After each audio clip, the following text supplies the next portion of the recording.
नमस्कार, मी पंजाब डक. सांगायचं झालं तर जळगाव जिल्हा, बुलढाणा जिल्हा, त्याच्यानंतर धुळे, नंदुरबार, नाशिक, अहिल्यानगर, वैजापूर, गंगापूर म्हणजे या भागामध्ये आणखी 2-3 दिवस थोडं पावसाचं वातावरण आहे. म्हणजे 1 तारखेपर्यंत जळगाव जिल्हा, बुलढाणा जिल्हा, त्याच्यानंतर धुळे, नंदुरबार, नाशिक, कळवण या भागामध्ये आणखी 1 ऑगस्ट पर्यंत असंच पावसाचं तुरळक वातावरण राहणार आहे. म्हणून हा अंदाज लक्षात येतात. मग राज्यात म्हणजे आता तुम्हाला सांगायचं झालं तर सर्वप्रथम आणि त्याच्यानंतर आज यवतमाळ देखील म्हणजे 29 तारखेला यवतमाळ, नांदेड या भागात देखील, आदिलाबाद, धर्माबाद थोडंफार पावसाचं वातावरण राहणार आहे. खूप काही मोठा राहणार नाही, पण पाऊस थोडा सध्या राहणार आहे आणि ठिकठिकाणी काही ठिकाणी सूर्यदर्शन देखील होणार आहे. म्हणून हा अंदाज लक्षात येतात. राज्यात सांगायचं झालं तर जवळपास म्हणजे 8 ऑगस्ट पर्यंत राज्यात काय होणार आहे, हवामान कोरडंच राहणार आहे. जास्त असा मोठा काही पाऊस येणार नाही, म्हणून काही चिंता करायची गरज नाही.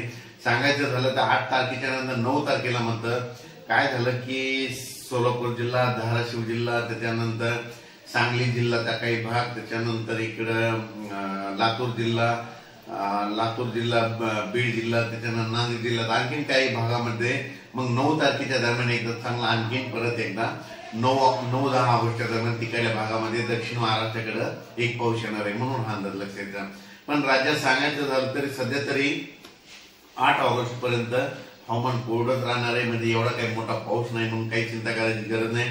फक्त राज्यात मध्य प्रदेशचे जे लगत जे जिल्हे येतात म्हणजे मध्य प्रदेशच्या लगत कोणते, मध्य प्रदेश आणि गुजरातच्या लगत नंदुरबार जिल्हा, धुळे जिल्हा, जळगाव जिल्हा, नाशिक जिल्हा, त्याच्यानंतर बुलढाणा जिल्हा, अकोला, अकोट हे भाग जे पट्ट्याने त्याच्यामध्ये आणखीन समजा 1 ऑगस्ट 2025 पर्यंत थोडं पावसाचं वातावरण राहणार आहे. म्हणून हा अंदाज लक्षात येतो.